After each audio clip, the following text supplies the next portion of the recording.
तो आज आजमगढ़ में परमपिता परमात्मा के मूल ज्ञान का प्रचार होने जा रहा है। बहुत बड़े भाग होते हैं उन जीवों के जो अपने पूरे जीवन काल में एक बार भी इस मूल ज्ञान को सुन पाते हैं, और उससे भी बड़े भाग होते हैं उन जीवों के जो इस मूल ज्ञान को थोड़ा भी समझ पाते हैं। क्योंकि सुनना बहुत आसान है, आए बैठे एक घंटा सुन के चले गए, लेकिन जो बात बताई जाती उस बात को समझना ये बहुत मुश्किल है। बहुत ज्यादा विवेक जिसके पास हो वो इस बात को समझ सकता है, नहीं तो आम बंदे के बाद बस की बात नहीं है कि इस ज्ञान को समझ पाए। जिस पर परमात्मा की दया हो, मोहर लग जाए, वही समझ पाता है। और उससे भी ज्यादा मुश्किल है इस सत्य को अपनाना। समझ तो आ गया, मालिक की दया हो गई, लेकिन इसको अपनाना और भी मुश्किल है। क्योंकि सबसे बड़ा रोग क्या कहेंगे लोग, ये लोक लाज में आके सत्य को समझने के बाद भी किनारे रख देता है, पक्षपात कर लेता है, उससे कल्याण कभी होने वाला नहीं है। तो हमने पक्षपात नहीं करना है और जो सत्य है उसको स्वीकार करना है, तभी हमारा कल्याण हो सकता है, नहीं तो किसी का कल्याण नहीं हो सकता। क्योंकि सत्य को नहीं अपनाया तो झूठ के ही पुजारी बने रहे। क्योंकि इस दुनिया में दो ही चीजें हैं, सत्य या असत्य। सत्य तुम्हें चाहिए नहीं तो असत्य ही प्राप्त होगा, और जिसको सत्य चाहिए वो असत्य कभी ले नहीं सकता। तो आज का सत्संग शुरू करते हैं परमपिता परमात्मा के जयकारे के साथ। बोलिए परमात्मा की, सदगुरु बंदी छोड़ कबीर साहिब की, सभी संतों की, सभी भक्तों की, आशा की, सकल हंस को बंदगी, साहेब बंदगी, सतनाम सतनाम। तो जैसा कि बताया गया कि इस दुनिया में दो प्रकार के तत्व हैं। गीता भी यही कहती है, हे अर्जुन, इस दुनिया में दो प्रकार के तत्व हैं, एक असत्य और एक सत्य। तीसरा कुछ है ही नहीं। असत्य क्या है? हे अर्जुन, ये काया, ये शरीर ही असत्य है। क्यों असत्य क्यों है? क्योंकि ये पल पल बदलता है, ये जन्मता और मर जाता है। असत्य वो है जो सदा एक सा नहीं रहता, ये पल पल बदल रहा है। देखो छोटे से बच्चे थे, बड़े हुए, धीरे धीरे शक्ल बदल गई, जवान हो गए, बूढ़े हो गए, और धीरे धीरे बदल गए, और अभी आगे और बदलते चले जाएंगे। तो जो जो बदल रहा है, जो जो बदल रहा है, जो कुछ भी बदल रहा है, वो असत्य है। कोई भी चीज जो बदल रही है वो माया है, माया का गुण ही बदलाव है।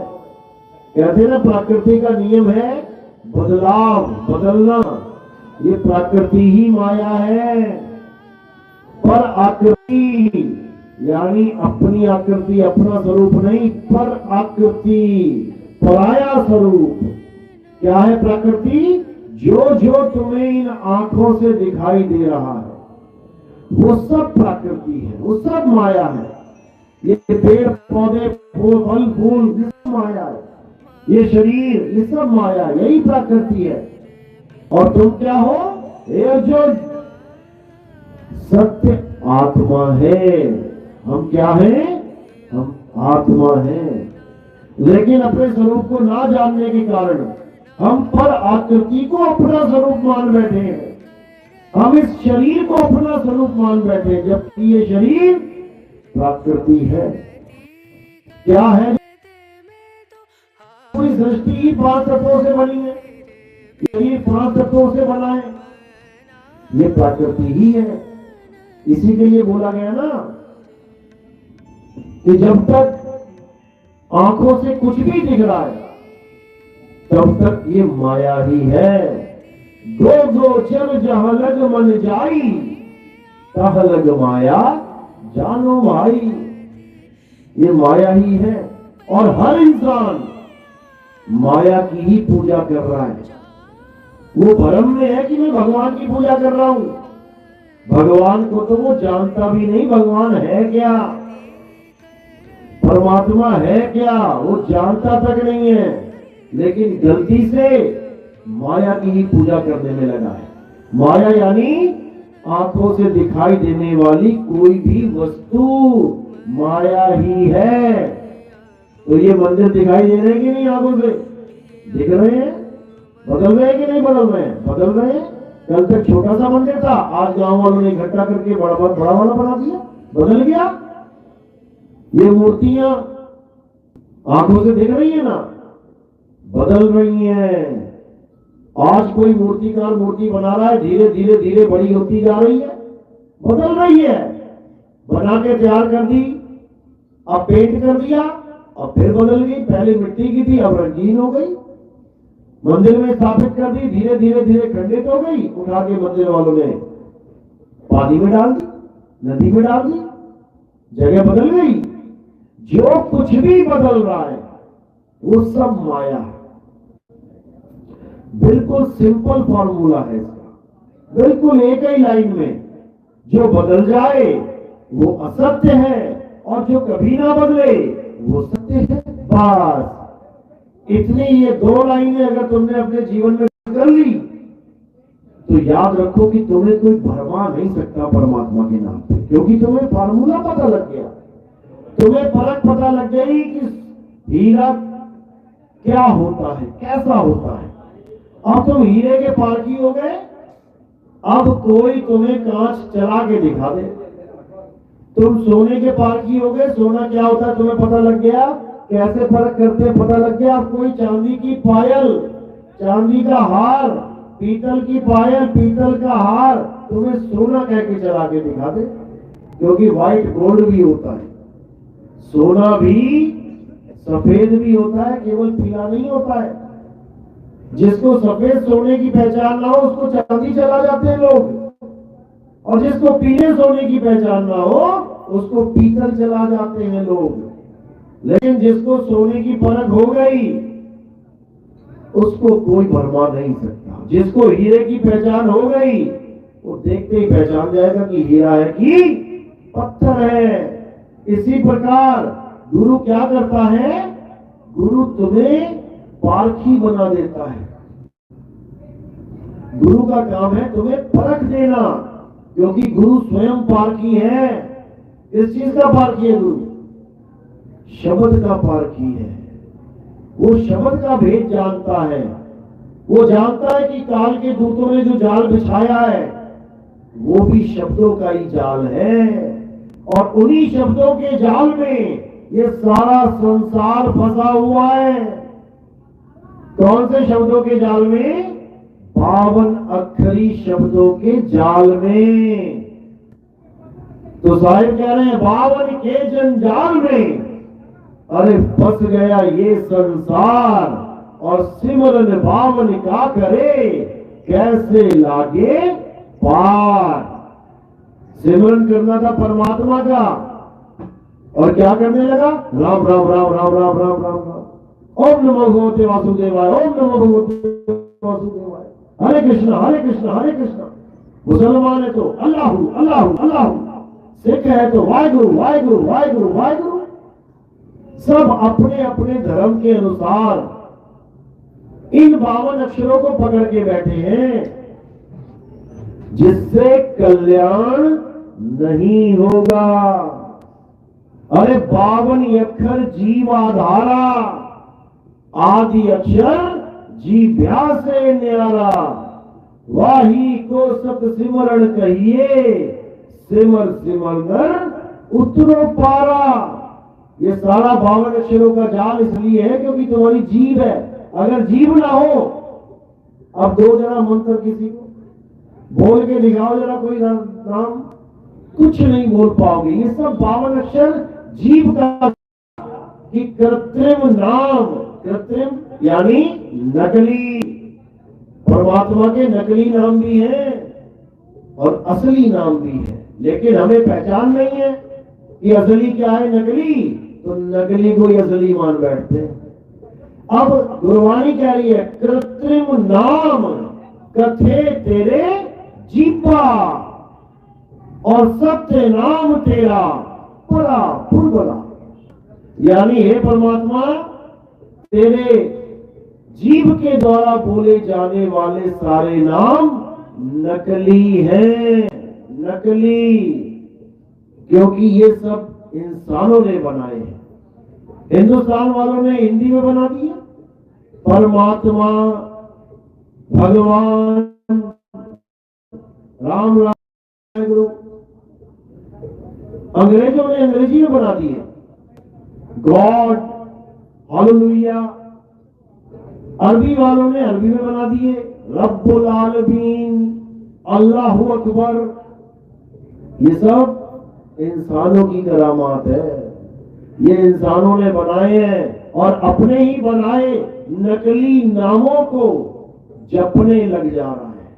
हिंदू भाई हिंदू हिंदी के नाम जप रहे, अरबी भाई अरबी के नाम जप रहे, अंग्रेज भाई अंग्रेजी के नाम लगे हुए हैं।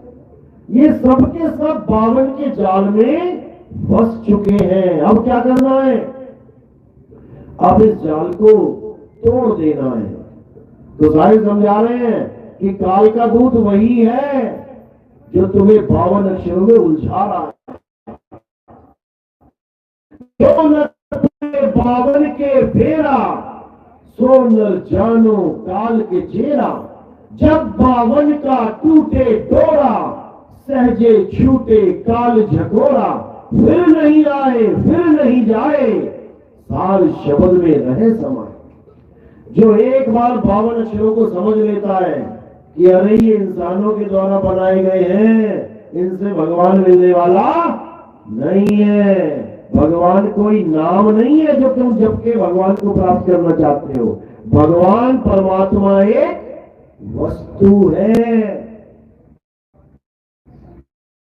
अरे वस्तु कहीं और ढूंढे कहीं, कैसे लागे हाथ और गुप्त वस्तु तब मिले, भेदी लीजे साथ, भेदी लीना साथ में, दीनी वस्तु लखाए और कोटि जन्म का पंच था पल में पहुंचा जाए।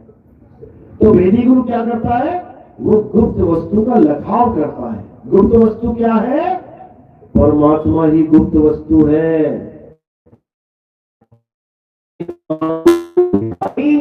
नहीं देता, वो कैसे पता लगेगा उसके बारे में? सतगुरु की सैन के द्वारा, इशारे के द्वारा। कहते हैं हाजिर तेही दूर बतावे, सैन सहारा हो आवे न जावे, जन्मे नहीं मरे तो निज पीव हमारा। मेरा असली पीव जो जन्मता मरता परमात्मा है, और जो जन्म मरण में फंसा है वो कौन है? आवाज नहीं बैठ गई, बीच में मत आओ, अभी सत्संग चलता है, बाद में करना। देखो तार कहाँ हिला, लाइट तो नहीं कहे बिना गुरु के भ्रम नहीं जाएगा कि परमात्मा बहुत दूर है, बहुत दूर है। सब लगे हुए हैं। कहाँ रहता है भगवान? कोई कह रहा है स्वर्ग लोक में, कोई कह रहा है सतलोक में, कोई कह रहा अगम लोक में, कोई कह रहा अलग लोक में, कोई कह रहा अनामी लोक में। और पूछो ये लोग कहाँ है? तो कहते हैं 16 शंख योजन दूर है। बताओ।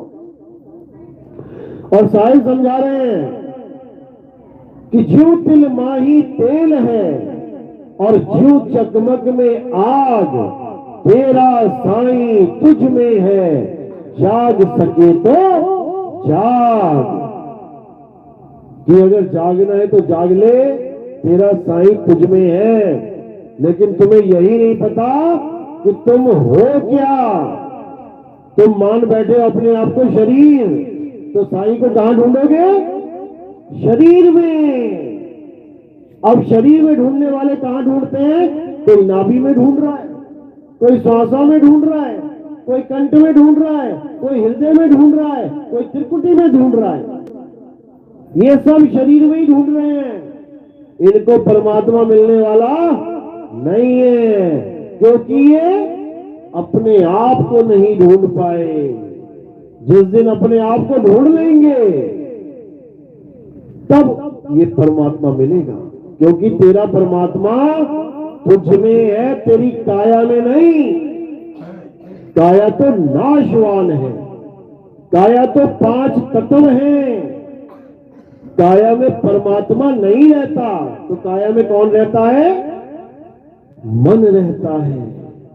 साईं ने बोला, संतो तन खोजा मन पाया, मन ही श्रोता मन ही वक्ता, मन ही निरंजन राया। संतो तन खोजा मन पाया। अच्छी तरह समझ लो, तन में मन है और आत्मा में परमात्मा है। आत्म में राम, राम में आत्म, वो ऐसे मिला हुआ है आपस में, तुम सोच भी नहीं सकते। जैसे समुद्र में लहरें मिली हुई हैं, जब समुद्र शांत है ढूंढ के दिखा दो एक भी लहर कहां है। और जब लहरें चलती हैं, एक एक लहर को तुम अलग से गिन सकते हो। तो वही लहर समुद्र ही है और वही समुद्र लहर ही है, लेकिन अवस्था का फर्क है। तो ये जो लहरें हैं जिसको हम गिन सकते हैं 1 2 3 4 5 6, ये सब लहरें अंत में समुद्र ही हो जाएंगी, 2 नहीं रहेंगी। जिस जिस लहर को समझ में आ जाएगा कि शांत होना ही मुक्ति है, सहज होना ही मुक्ति है, चलना छोड़ के रुक जाना ही मुक्ति है, वो उस परम अवस्था को प्राप्त होता जाएगा। जिसके लिए बोला, सतगुरु के लक्षण कहूं अचल विहंगम चाल, हम अमरापुर ले गए। आगे ज्ञान जबरदस्त, हम अमरापुर ले गए ज्ञान शब्द सर गाल। मुझे तो लगा तुम लोग बोलोगे जल्दी जल्दी। 12वें पंथ के कितने चेले हैं यहाँ पे? 12वें पंथ के कितने चेले हैं? अच्छा, तभी नहीं बोले। कौन से हैं ज्यादा यहाँ पे? जय गुरुदेव बाबा के। जय गुरुदेव वाले कितने आगे करो। अच्छा, और कौन कौन से पंथ के हैं यहाँ पे ज्यादा? राधा स्वामी। चलो, बहुत अच्छी बात है। ये वाणिया में बोलता ही रहता हूं, इसको बोला भी करो साथ में। वाणिया बोलने से क्या होता है? एकाग्रता बनी रहती है, भटकता नहीं है कोई भी इंसान। वाणिया संतों ने इसीलिए बोली है ताकि तुम्हें कंठस्थ भी हो साथ में, क्योंकि उन्हीं को तो याद करके तुम मार्गदर्शन पाओगे। कोई भी तुम्हें गलत रास्ता बताएगा, तुम एकदम वाणी रखोगे वहां पे, उसका गलत रास्ता कट जाएगा। तो यहां पर कौन से शब्द की बात हो रही है? ज्ञान शब्द सरघाल। एक तो ये हो गया जो सिर पे घाल दिया शब्द, और एक शब्द वो है जो कानों में डाल दिया शब्द। इस दुनिया में जितने भी गुरु बैठे हैं, ये कान में डालने वाले बैठे हैं। कान में शब्द डालते हैं, कहते हैं जो वस्तु मेरे पास है वो पूरे ब्रह्मांड में नहीं है, और उठा के वस्तु तुम्हारे कान में डाल देंगे। यही अज्ञान है। अरे वो अचल वस्तु है, उसको कान में कौन डालेगा? कोई नहीं डाल सकता। वो केवल विहंगम चाल के द्वारा समझी जा सकती है, इसके अलावा नहीं समझी जा सकती। इसलिए साहिब ने बोला, शब्द विहंगम चाल हमारी, और कहे कबीर सतगुर दई तारी, खुले कपाट शब्द झनकारी, पिंड यंड के पार सो देश हमारा है, कर नैनो दीदार महल में प्यारा है। ये उसी शब्द झनकारी, यानी ये गुप्त भेद है, ये परमात्मा के लिए बोला जा रहा है, जो उसका असली स्वरूप है। उसी शब्द झनकारी का भेद बताने वाला सतगुरु होता है, ना कि मंत्र जपाने वाला। कोई आया मंत्र जपाने लगा, ओम ओम ओम कलियम कलियम कलियम हरियम हरियम। कोई आया मंत्र जपाने लगा, हरे कृष्णा हरे राम हरे राम। वो बेचारे अंग्रेज अपनी भाषाओं में गीता का ज्ञान पढ़ के आकर्षित होके भारत भूमि की तरफ भागे आते हैं। तो ये अधूरे गुरु क्या करते हैं, उनको ढोलकी पकड़ा देते हैं, बजाओ ढोलकी, नाचो गाओ, छलांगे मारो 5-5 फुट की। बताओ, वो बेचारे गीता का ज्ञान समझ के, आत्मा की बात समझ के भारत तक खींचे चले आए, अपने सारे धर्मों को छोड़ के। आज रूस को खतरा हो चुका है कि हमारा ये देश सनातनी ना हो जाए, क्योंकि इतने रशियन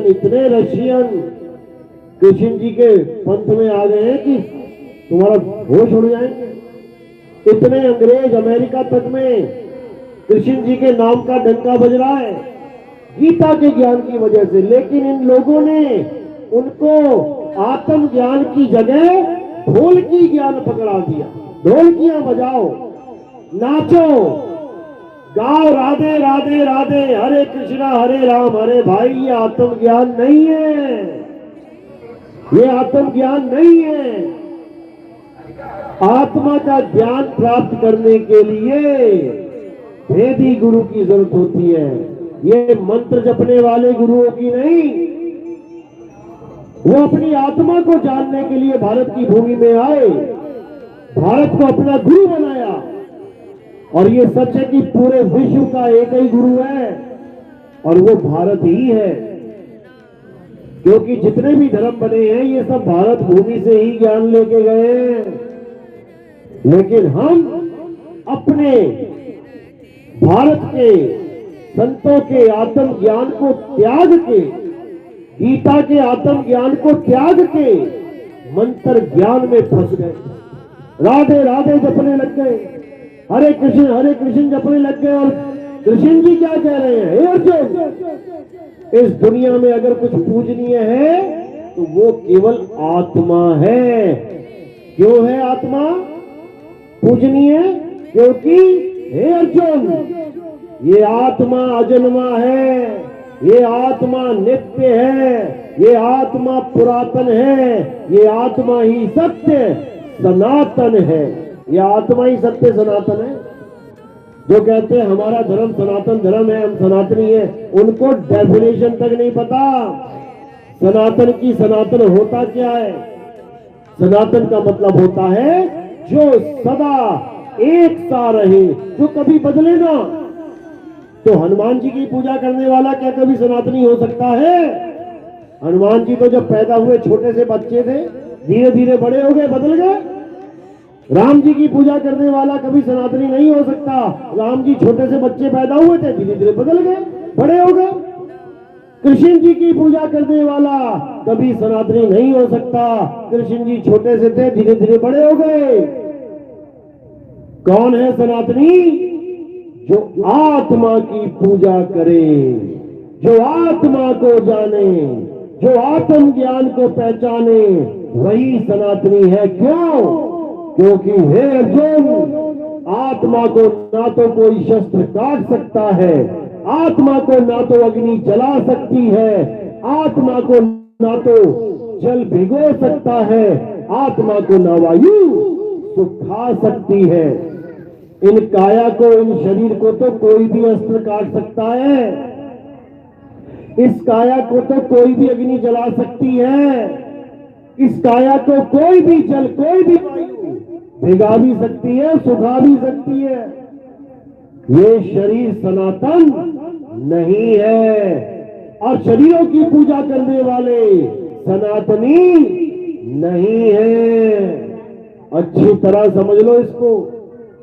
किसी गलत फहमी में जीवन बर्बाद मत कर लेना कि मैं तो सनातनी हूं, गर्व से कहता हूं मैं सनातनी हूं। अरे पहले सनातन की डेफिनेशन तो जान ले मेरे भाई। अध्याय 2 24वां श्लोक पढ़ो क्या लिखा है। सनातन की डेफिनेशन की है लेकिन किसी को समझ में नहीं आ रही। जिस आत्मा का ज्ञान समझ समझ के विदेशी भारत में आते हैं उनसे मूर्तियों की पूजा करवा दी जाती है। कितने फूटे हैं उन लोगों के जो सत्य को समझ के तो आए लेकिन गुरु सच्चा नहीं मिल पाया। करे तो करे क्या? मंत्रों में उलझा दिया, अक्षरों में उलझा दिया। अब कबीर साहब क्या समझा रहे हैं कि कहे कबीर अक्षर तो भाग होगा खसम तो लेगा राख। ऐसा गुरु धारण करो जो तुम्हें 2 अक्षरों का ज्ञान दे दे। कौन से 2 अक्षर? एक पावन अक्षर जो इंसानों ने बनाए हैं और एक आदि अक्षर जो अजन्मा है, नित्य है, शाश्वत है। उस आदि अक्षर को आत्मदेव कहते हैं। वही देवों का देव महादेव आत्मदेव है, जिसके सहारे भगवान राम चलते हैं, जिसके सहारे भगवान कृष्ण चलते हैं, जिसके सहारे हनुमान चलते हैं, जिसके सहारे तुम और हम चलते हैं। किसके सहारे चल रहे हैं? आत्मा के। मंदिर भी जा रहे हो, भगवान के दर्शन करते जा रहे हो, किसके सहारे? आत्मा के। सामने भगवान है, आरती गा रहे हो, आत्मा ने शरीर को छोड़ दिया, आरती भी पूरी नहीं हो पाएगी, बीच ही में शरीर गिर जाएगा। सामने भगवान है फिर भी शरीर को उठा नहीं पाएगा। अगर शरीर को कोई उठा सकती है तो आत्मा है। कोई मुस्लिम भाई नमाज पढ़ रहा है, बीच ही में प्राण निकल गए, आत्मा से शरीर अलग हो गया, नमाज भी पूरी नहीं कर पाएगा, बीच ही में गिर जाएगा। अगर नमाज भी कोई पढ़ रहा है आत्मा की वजह से। इसी प्रकार कोई भी धार्मिक क्रियाकलाप हो रहा है आत्मा की वजह से, और तुम उसको महान मान रहे हो जिसको तुम कर रहे हो, जिसकी वजह से तुम कर पा रहे हो, उसको नहीं जान रहे हो। अब क्या करना है? अब उसको जानना है जिसकी वजह से तुम सारे काम कर रहे हो, चल रहे हो, फिर रहे हो, खा रहे हो, पी रहे हो। किसकी वजह से? आत्मा की वजह से। आत्मा का नाम सुना है ना सबने? आत्मा का नाम सुना है ना?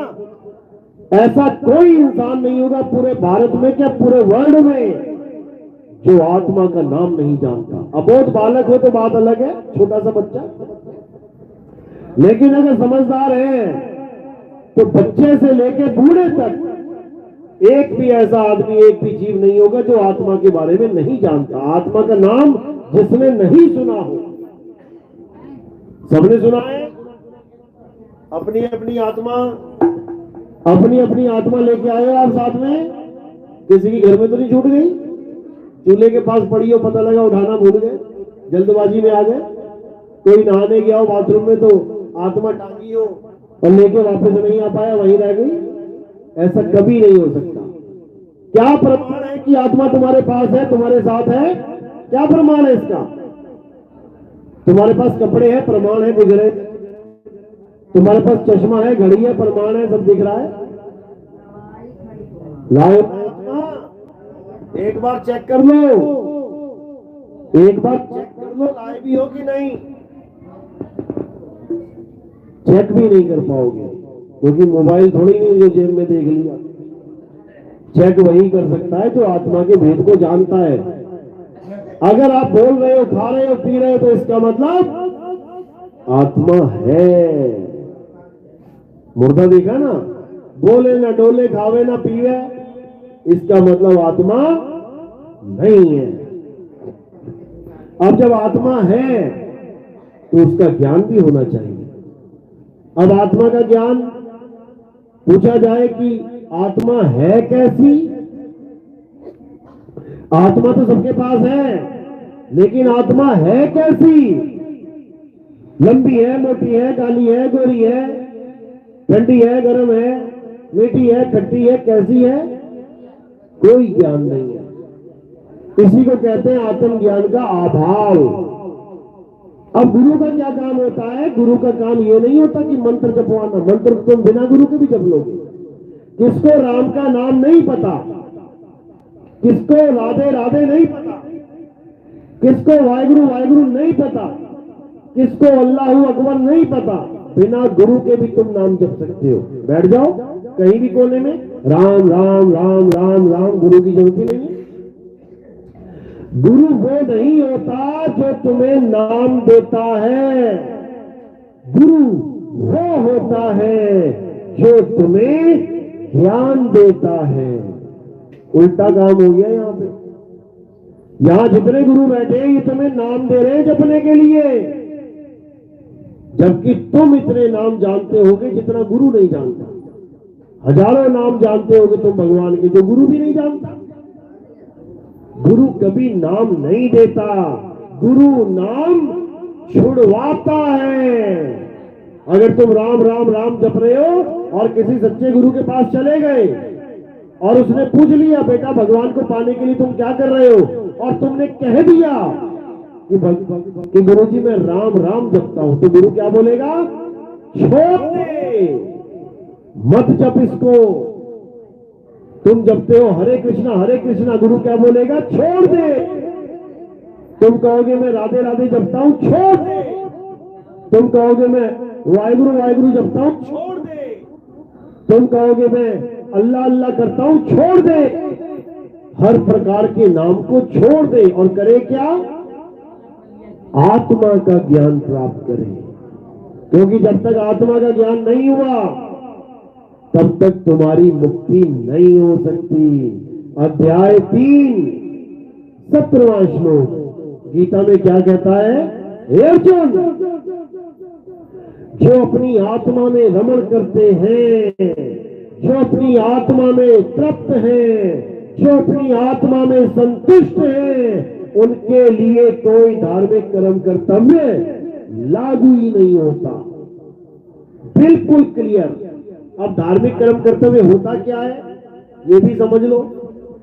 यानी भगवान को पाने के लिए तुम जो कुछ भी करते आए हो, सतयुग से त्रेता, त्रेता से द्वापर, द्वापर से कलयुग तक, वो सब छोड़ दो और क्या करो?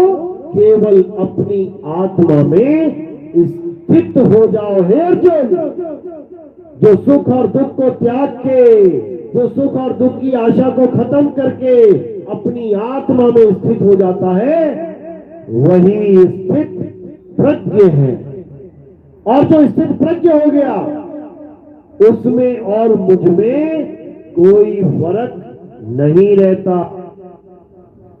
वो तत्व ज्ञान के द्वारा मुझे समझ जाता है कि कृष्ण कौन है। और जो अपनी आत्मा को नहीं जान पाते वो मुझे शरीर मानते रहते हैं कि मैं कोई शरीर हूं, 2 हाथ 2 पैरों वाला। जबकि अध्याय 2 में कृष्ण जी ने बिल्कुल क्लियर कर रखा है कि हे अर्जुन, तुम और हम शरीर नहीं है। शरीर तो हमारे कपड़े हैं जो हमने मां के गर्भ में धारण किए हैं, और एक दिन इन कपड़ों को उतार के दोबारा नया शरीर प्राप्त कर लेंगे। अच्छी तरह समझ लो। हे अर्जुन, तुम्हारा और मेरा स्वरूप शरीर नहीं है, तुम्हारा और मेरा स्वरूप आत्मा है। ऐसा कोई समय नहीं था जब मैं, तुम और ये राजा महाराजा नहीं थे। ऐसा कोई समय नहीं होगा जब मैं तुम और ये राजा महाराजा नहीं होंगे। तो कौन से स्वरूप की बात हो रही है? आत्म स्वरूप की। वरना सतयुग में धृतराष्ट्र कहां पे है? त्रेता में शकुनी मामा कहां है? कलयुग में दुर्योधन कहां है? ये काया के स्वरूप की बात नहीं हो रही है, ये आत्म स्वरूप की बात हो रही है। यानी ये समय भी खत्म हो जाएगा, तब भी हम सदा सदा रहेंगे। तब कहां रहेंगे? अपने आत्म स्वरूप में रहेंगे। यही गीता समझा रही है कि हे अर्जुन, अगर तुम आत्मा का ज्ञान प्राप्त करना चाहते हो तो ऐसे तत्वदर्शी संत की शरण में जाओ जो आत्मा को जानता है, जो आत्मा का भेद जानता है। वही तुम्हें आत्मा का यानी सत्य का ज्ञान दे सकता है। अन्यथा जितने भी गुरु हैं वो तुम्हें काया में ही उलझा देंगे। वो तुम्हें भी शरीर बताएंगे और खुद को भी शरीर मानेंगे। वो ना तो अपना स्वरूप जानते होंगे, ना तुम्हें तुम्हारा स्वरूप लखा पाएंगे। वो तुम्हें मंत्रों में ही उलझा देंगे। लेकिन जब सच्चा गुरु मिलेगा, सारे मंत्रों को किनारे कर देगा। जिसके लिए मदन साहिब की वाणी क्या कहती है? सोई गुरु पूरा कहावे, जो दो अक्षर का भेद बतावे। एक छुड़ावे एक लखावे, तब प्राणी निज घर को जावे। जब सच्चा गुरु मिलेगा तो तुम्हारे सारे 52 अक्षर, जो तुम्हारे मन में ये 52 अक्षरों की माला घूम रही है, ये सब छूट जाएगी, सबको हटा दिया जाएगा। ये जितनी तुम माला फेरते हो भगवानों की, इस माला को छुड़वा दिया जाएगा। अरे माला तो कर में फिरे, जीभ फिरे मुख माही, और मनवा दसों दिसी फिरे, ये तो सिमरण नाही। ये तुम्हें माला पकड़ाने वाले गुरु तुम्हें भरमाने वाले गुरु हैं। अरे माला फेरू ना हरि भजू, और मुख से कहूं ना राम। मेरा हरि मुझे भजे और मैं पाऊं विश्राम। जब तुम्हें ऐसा गुरु मिलेगा जो तुम्हारी माला वाला सब किनारे कर देगा और तुम्हें असली राम का भेद बताएगा, और असली राम का जब तुम सिमरण करोगे, वो तुम्हें चुंबक की तरह खींचेगा। चुंबक ही लोहे को खींच रही है, लोहा कुछ नहीं कर रहा, सारा काम चुंबक कर रही है। इसी प्रकार तुमने कुछ नहीं करना, सारा काम वही करेगा। मेरा हरि मुझे भजे, यानी चुंबक लोहे को खींचे और लोहा क्या करे? मैं पाऊं विश्राम। ये समझना है। तो अब उस माला को तोड़ देना है और अपनी आत्मा को जानना है। भला हुआ मेरी माला टूटी, मैं राम भजन से छूटी, मेरे सिर से टली बला। राम से अगर तुम्हें किसी ने दूर किया है तो राम के नाम नहीं दूर किया है। तुम राम के नाम को राम समझ बैठे हो, तुम अल्लाह के नाम को अल्लाह समझ बैठे हो, तुम वाहेगुरु के नाम को वाहेगुरु समझ बैठे हो। दिक्कत ये है, तुम पानी के नाम को पानी समझ बैठे हो, और जब प्यास लगती है तो पानी पानी पानी पानी पानी पानी जपने लग जाते हो। तो कहते हैं पानी पानी जपते जपते प्यासा ही मर जाएगा, तू राम सिमर पछताएगा, तू राम सिमर पछताएगा। राम को सिमरना है, राम को जपना नहीं है। जपने में और सिमरने में जमीन आसमान का अंतर है। जपने का मतलब दो अक्षरों को जपना, राम राम राम राम राम राम राम राम राम राम राम। और सिमरने का मतलब, सिमरन मतलब स्मरण, याद करना, राम को याद करना है, राम को जपना नहीं है। पिताजी को याद करना है, पिताजी का नाम नहीं जपना। पानी को पीना है, पानी का नाम नहीं जपना। जब ये बात तुम्हारे समझ में आ जाएगी तब हर चीज खुल जाएगी, सारे भेद खुल जाएंगे, सारे रहस्य समझ में आ जाएंगे। वो अल्लाह, वाहिगुरु, गॉड, भगवान, परमेश्वर एक है, ये समझ में आ जाएगा। तो कैसे हो गए? नाम की वजह से। कोई कह रहा अल्लाह, कोई कह रहा राम। अब लठ बजा रहे हैं अल्लाह और राम के नाम पे। तो साहिब कह रहे हैं भाई रे दो जगदीश कहां से आया और कहो कौन बार आया। ये कौन पागल हो गया जो अल्लाह को और वाहिगुरु को और गॉड को और राम को अलग अलग मान बैठा है? अगर ये अलग अलग होते तो तुम्हारे सिर के ऊपर 4 सूरज होते, क्योंकि कुरान कहती है सूरज अल्लाह ने बनाया, बाइबल कहती है सूरज गॉड ने बनाया, सिख भाई कहते हैं सूरज वाहिगुरु ने बनाया, और हिंदू भगत कहते हैं कि सूरज भगवान ने, ईश्वर ने बनाया। तो अगर ये 4 होते, अलग अलग होते, तो कितने सूरज होते? 4, लेकिन एक ही है। इसका मतलब वो चारों भी एक ही है। वो चारों किताबें एक का ही जिक्र कर रही हैं, लेकिन लोग अपनी अपनी किताब लेके अपने भगवान, अपने अल्लाह, अपने वाहिगुरु, अपने गॉड को बड़ा करने में लगे हैं। तेरा वाला छोटा, मेरा वाला बड़ा। और उसको पूछो तूने देखा क्या? राम वाले को पूछो तूने राम को जाना क्या? राम कौन है? ना राम को ना देखा। अल्लाह वाले को पूछो तूने अल्लाह को देखा क्या कभी? ना अल्लाह देखता नहीं है भाई, अल्लाह को नहीं देखा। वाहिगुरु वाले को पूछो तूने वाहिगुरु देख लिया क्या? ना जी मैंने ना देखा। गॉड वाले को पूछो तूने गॉड देखा? ना जी मैंने देखा। अब ये तो लड़के हो रहे हो। जब तुमने देखा ही नहीं कि वो कितने फुट का है, अल्लाह 10 फुट का है, भगवान 12 फुट का, तभी तो बड़ा होगा वो। जब तुमने देखा ही नहीं तो तुम बड़े छोटे की बात भी कैसे कर सकते हो? बात भी नहीं कर सकते तुम बड़े छोटे की, क्योंकि जब तुमने देखा ही नहीं। तो साहिब यही समझा रहे हैं, अरे बिन देखे वा देश की बात करे सो कूर, और आपे खारी खात है बेचत फिरे कपूर।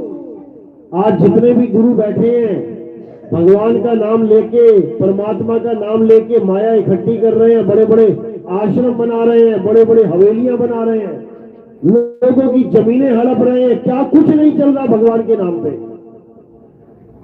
जिन भगवानों ने अपना रथ भी छोड़ दिया जब वन में गए, रथ भी लेके नहीं गए वो, उन्हीं की कहानी सुना सुना के 50 करोड़ की गाड़ी में बैठ के बाबा जी घूम रहे हैं। जो अपने रथ में जंगल भी नहीं गया, पैदल गया, उसकी कहानी सुना सुना के 50 करोड़ की गाड़ी में बाबा जी घूम रहे हैं। क्या किया जाए?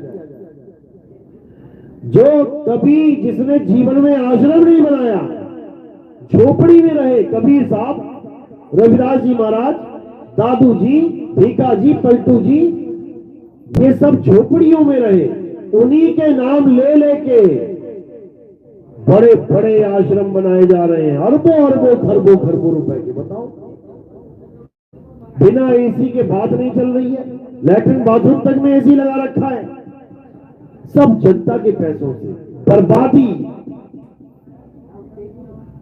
बड़े बड़े भगवानों के मंदिर बनाए जा रहे हैं। पहले मंदिर कम है क्या? इतने मंदिर बना के भगवान ना मिल रहा किसी को, तो तुम एक और बना के क्या कर लोगे? इतने सारे मंदिर बने हैं तो भगवान ना मिला किसी को। कोई कह दे मुझे राम जी मिल गए, कोई कह दे मुझे कृष्ण जी ने दर्शन दे दिए सामने खड़े होके।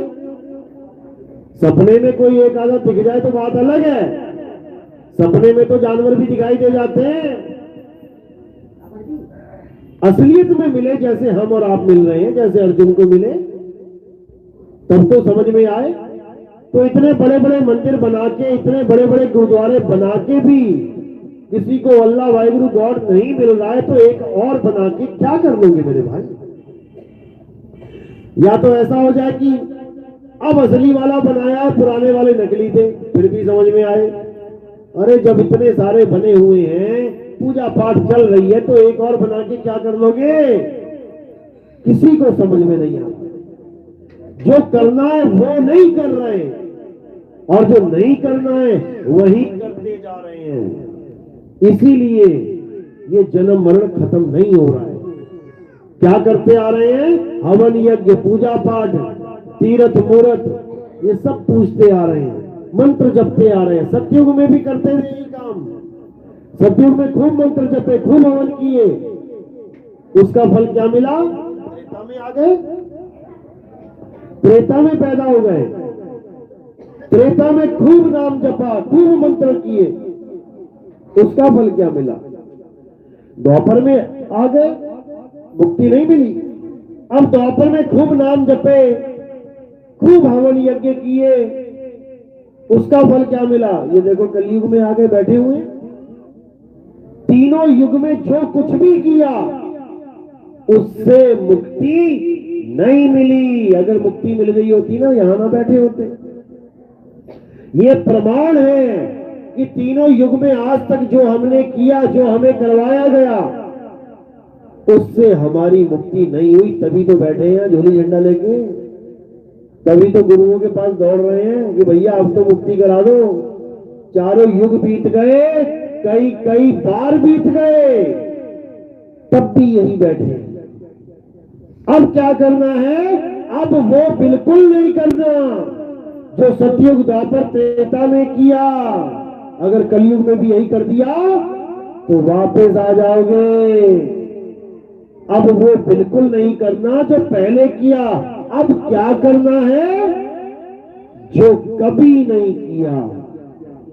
क्या नहीं किया कभी? आत्मज्ञान प्राप्त नहीं किया। अगर आत्मज्ञान प्राप्त कर लेते तो मेरे भाई मुक्ति हो जाती वहीं पर। तो इस बार आत्मा का ज्ञान प्राप्त करना है, बाकी सब अज्ञान को त्याग देना है, छोड़ देना है। और जिसने आत्मा का ज्ञान प्राप्त कर लिया है अर्जुन, जो अपनी आत्मा को जान लेता है वो मुझे जान लेता है कि मैं क्या हूं। क्योंकि तुम और मैं, हम सब आत्मा है, शरीर नहीं है। मेरी बात समझ में आ रही है कि नहीं आ रही है? बात नहीं समझ में? हाथ खड़े करो जरा, किस किस को आ रही है? पूरा गांव जाग गया, क्या बात है। अभी कल को गणेश चतुर्थी आ जाए, सब थाली लेके खड़े हो जाएंगे वहां मूर्ति के आगे। मूर्ति असत्य है, इंसानों ने बनाई है। तुम असत्य के सामने खड़े हो गए जाके। तुम खुद अविनाशी हो, ईश्वर अंश जीव अविनाशी। तुम अविनाशी हो और नाशवान मूर्ति के आगे खड़े हो गए, उसको भगवान बोलते हो? बताओ। जो खुद अविनाशी है वो नाशवान मूर्ति के आगे खड़ा है, उसको भगवान बोल रहा है। दुविधा यही है। अभी किसी के पीछे 4 गुंडे लग जाएं, सामने 100 फुट की हनुमान जी की मूर्ति खड़ी है और 100 मीटर दूर पुलिस थाना है, किस तरफ भागोगे? कौन कौन मूर्ति की तरफ भागेगा? किसको लगता है 100 फुट की हनुमान जी की मूर्ति उसे 4 गुंडों से बचा लेगी जिनके पास तमंचे हैं, जिनके पास लाठियां हैं? बचा लेगी क्या? 100 फुट की हनुमान जी की मूर्ति बचा लेगी क्या? कि गदा मारेगी उनको? उसके पैरों के नीचे तुम्हारा कत्ल हो जाएगा और वो ऊपर गदा लेके खड़े रहेंगे। एक बार भी नीचे ना देखेंगे कि मेरे भगत को क्या हो गया। देखेंगे तो बता दो, नहीं देख पाएंगे, क्योंकि वो भगवान इंसान ने बनाया है, सीमेंट से, सरिये से, बालू से। भगवान क्या सीमेंट सरिये बालू का होता है? क्या हनुमान जी सीमेंट सरिया और बालू के थे? क्या राम जी सीमेंट सरिया बालू के थे? क्या कृष्ण जी सीमेंट सरिया बालू के थे? अरे नहीं थे तो तुमने क्यों बना दिए? तुमने कैसे बना दिए? और कोई ज्यादा बड़का ज्ञानी है, वो सोने का बना के बैठा है। हम तो सोने का लड्डू गोपाल बनाएंगे। क्या कृष्ण जी सोने के थे? ये राम जी सोने के थे? अरे वो आत्मा है, आत्मा, वो काया को चलाने वाली आत्मा। उनका चित्र तुम कभी जीवन में नहीं बना पाओगे। तो उस आत्मा को जानना है। जो 100 मीटर पे पुलिस थाना है ना, वहां मिलेगा तुम्हें भगवान, क्योंकि वहां पर आत्मा है। लड्डू गोपाल हाथ में रख के तुम कुएं में छलांग मार दो अंधेरी रात में कहीं पे, और बोलो भगवान जी निकाल दो, निकाल देंगे क्या? वो कहेंगे तूने मुझे भी डाल दिया बीच में। अरे तूने मारनी थी, मुझे भी फंसा दिया, अब क्या करेगा? चीख मार। देख शायद कोई एक आत्मा मिल जाए रास्ते में निकल रही है वहां से, तो तुम कहोगे बचाओ बचाओ। तब एक आदमी आएगा और रस्सी डालेगा, तुम्हें खींचेगा। क्यों खींच पाया? क्योंकि उसमें आत्मा है, और जहां आत्मा है वहीं परमात्मा है। इतना समझ लो। वो लड्डू गोपाल तुम्हें बाहर नहीं निकाल पाएगा, नहीं तो मार के देख लो एक बार। ज्यादा विश्वास है तो भगवान पे। अंधेरे में जाओ, रात के अंधेरे में बिल्कुल बिना बताए, और सामने कुआं है, कुएं में छलांग मार दो। तुम्हें तो विश्वास है ना भगवान पे, मार के देख लो एक बार।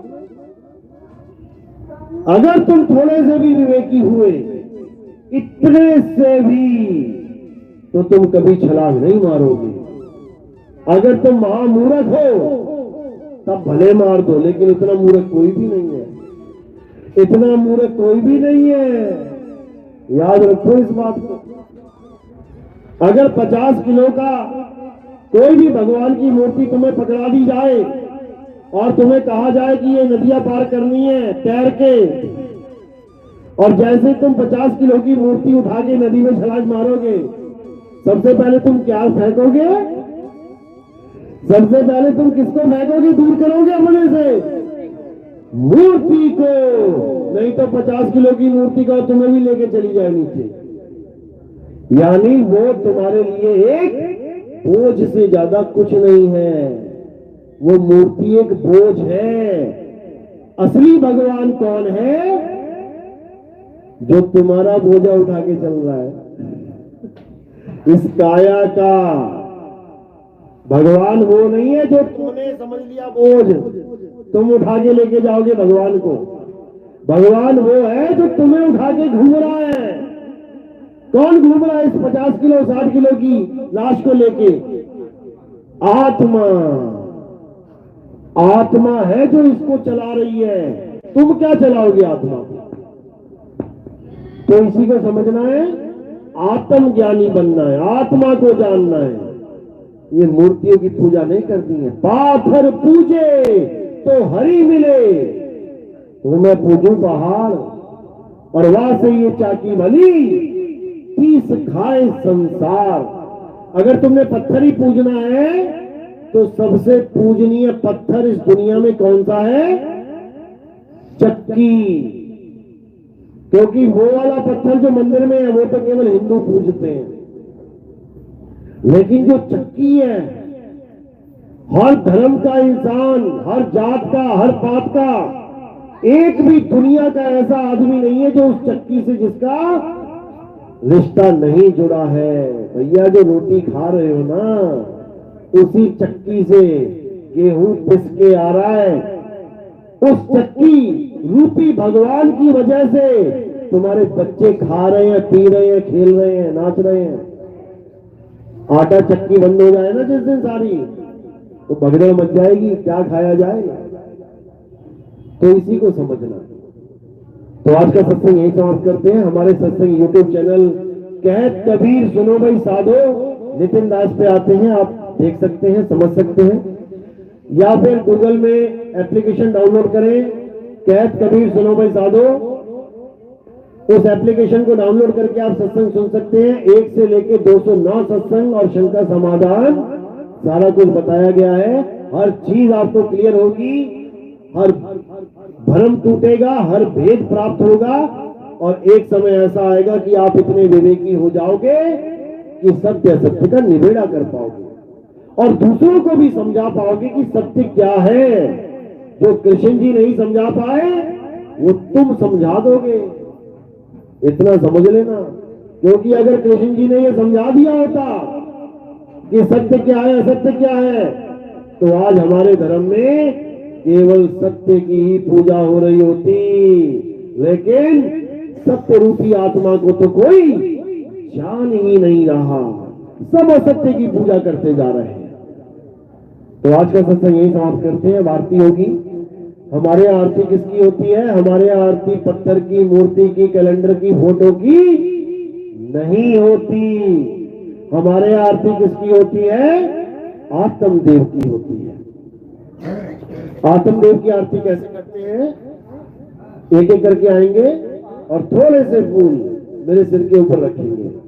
सिर के ऊपर क्यों रखे? क्योंकि पैर के अंगूठे से लेके सिर के चोटी तक ये काया है, शरीर है, और हमने आरती किसकी करनी है? काया से परे उस आत्मदेव की आरती करनी है।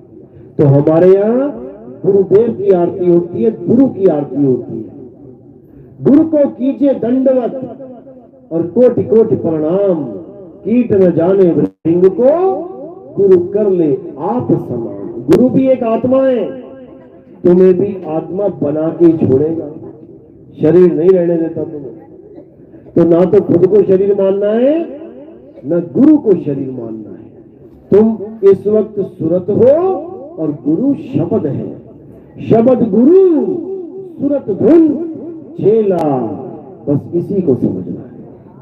बोलिए परमपिता परमात्मा की, सदगुरु बंदी छोड़ कबीर साहिब की, सत्संग कराने वालों की, इनके गांव नगर बस्ती की, आज के आनंद की, सकल हंस को बंदगी, साहेब बंदगी, सतनाम सतनाम।